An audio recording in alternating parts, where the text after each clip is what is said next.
మళ్ళీ మూసాం. నువ్వు నన్ను అస్సలు లెక్క చేయట్లేదురా. నేను లెక్కల్లో వీక్లే. ఓకే, ఇప్పుడు మీకు ఈ పాఠం ఎందుకు చెప్తున్నానో తెలుసా? జీతం కోసం. నోరు మీరే యూజ్లెస్ ఫెలో. అలా ఓకే, మీలో ఎవరికైనా ఓజోన్ పొర గురించి సరిగ్గా తెలిస్తే చెప్పండి. మర్చిపోయినా, అదైతే మామిడి బాగా తెలుసు. అది నాకు తెలదా. నేను చెప్పావు కదరా. ఏది?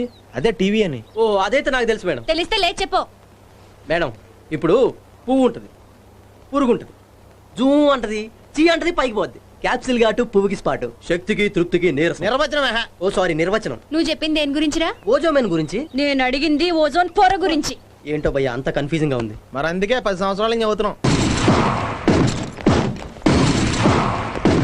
ఎక్కడికరా? ఇక్కడ ఉన్నావా భోగేశ్వరరావు?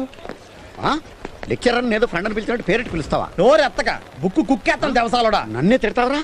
మా నాన్న కూడా నన్ను ఎప్పుడు తిట్టలేదు. ఏ మోగోడా? కాదు, నేను కడుపులో పడకముందే పోయాడు. మంచి పని చేశాడు, లేకపోతే నీలాంటి వరస్ట్ ఫ్రెండ్ కన్నందుకు కుమిలిపోయేవాడు. నేనేం చేశాను రా? ఏం చేయనని అడుగుతున్నావా? ఒక ఆడపిల్ల మీద